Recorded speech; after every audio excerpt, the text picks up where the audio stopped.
Hello दोस्तों, मैं advocate किरण रावत।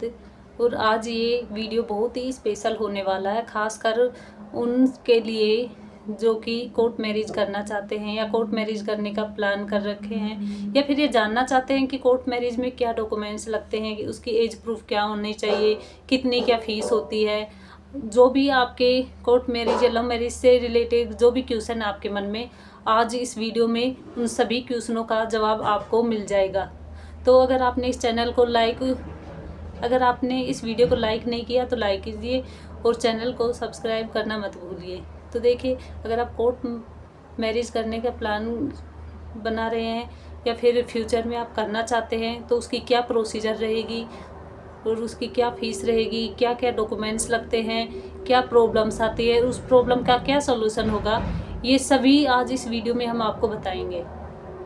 तो सबसे पहले मैं बता दूं कि अगर आप कोर्ट मैरिज करना चाहते हैं तो उसमें आपकी एज क्या होनी चाहिए। तो देखिए, लड़के की एज तो 21 साल की होती है और लड़की की एज 18 साल की। नॉर्मली ये बात आप सभी को पता होगी एज के बारे में। तो और अभी यही एज है, अभी इसमें कोई चेंज नहीं हुआ है। अगर कोई चेंज होगा तो मैं वीडियो बना के ज़रूर आपको बता दूँगी। तो अब बात आती है एज का। तो हमारे पास एज का तो हमने बता दिया। तो अब हम बात करते हैं कि डॉक्यूमेंट्स आपको कोर्ट मैरिज के लिए क्या क्या चाहिए। तो देखिए, डॉक्यूमेंट्स में आपको चाहिए, एक तो आपका एज प्रूफ के लिए सर्टिफिकेट, जैसे कि 10th की मार्कशीट हो गई। 10th की मार्कशीट है लड़के और लड़की दोनों की, तो कोई दिक्कत नहीं है। और अगर मान लो 10th की मार्कशीट नहीं है आपके पास, तो आपके बर्थ सर्टिफिकेट, या फिर बर्थ सर्टिफिकेट भी नहीं है तो आप एक पैन कार्ड बनवा लीजिए। बना हुआ है तो बहुत अच्छी बात है, वो चल जाएगा। तो एज प्रूफ का डॉक्यूमेंट्स तो चाहिए आपको, उसके बारे में मैंने आपको बता दिया। और उसके अलावा आपको चाहिए एक आधार कार्ड कंपलसरी है। आधार कार्ड आपको लाना ही होता है, आधार कार्ड ज़रूरी है। और उसके अलावा आपको 2 विटनेस यानी कि 2 गवाह चाहिए,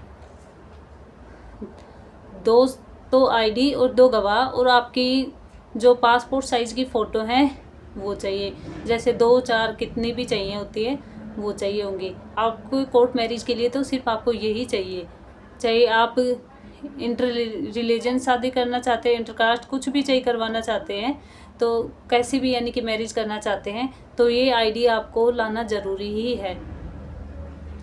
और अब बात करते हैं कि जैसे कि मान लो आप किसी अलग धर्म में शादी करना चाहते हैं, तो उसका क्या प्रोसीजर होता है। तो देखिए, उसमें क्या है कि आपको पहले तो एक नोटिस देना होता है।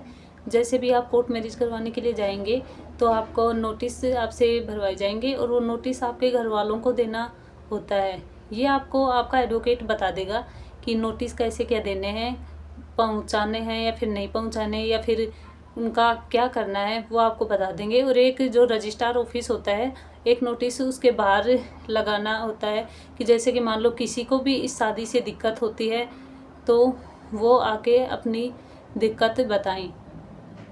और 1 महीना जैसे ही कंप्लीट हो जाता है तो वो उसके बाद उनकी जो शादी होती है उसी में तो उसके बाद उनकी शादी हो जाती है। हिंदू मैरिज एक्ट में आप शादी करवाना चाहते हैं तो उसमें आपकी सभी आईडी चाहिए, और फिर आपके उसी दिन सेम डे ही आपकी शादी हो जाती है। और आपको जो मैरिज सर्टिफिकेट है वो भी सेम डे में ही मिल जाता है। और उसमें ज़्यादा से ज़्यादा आपका 1 या 2 घंटा लगता है, बस इससे ज़्यादा नहीं लगता है। तो उसमें है, अब लास्ट में ये है कि अब फ़ीस कितनी क्या लगेगी, आखिर में इसकी फ़ीस कितनी रहती है कोर्ट मैरिज के लिए।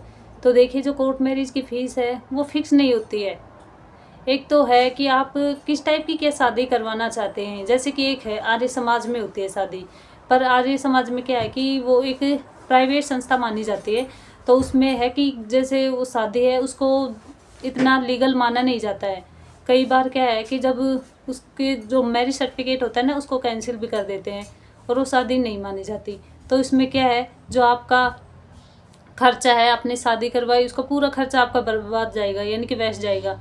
और फिर जैसे मान लो लड़की है वो अपने घर वालों से मिल जाती है और आपके ऊपर कोई केस कर देती है, तो भी फिर आपके सीधा वो रेप केस या कुछ इसी टाइप का केस करती है, तो उसमें भी आपको कोई बचाव मिलता नहीं है। क्योंकि वैसे तो खैर वो शादी तो हो जाती है पर इतनी वैलिड नहीं होती है वो। और एक है जो आप हिंदू मैरिज एक्ट में शादी करवाना चाहते हैं तो वो आपकी पूरी वैलिड मानी जाती है, उसमें आपको कोई खतरा नहीं रहता है। तो उसके लिए यही है कि जैसे शादी करवाना चाहते हो तो आप किस टाइप की करवाना चाहते हो, क्या क्या आपको, जो आपका एडवोकेट है, आपका लॉयर है, वो आपको क्या क्या बचाव दे रहा है साथ में।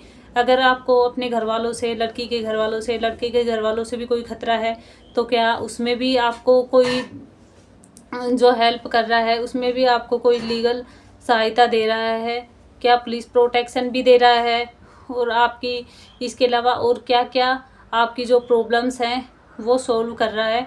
इसी के अनुसार उसकी जो फीस है वो तय की जाती है।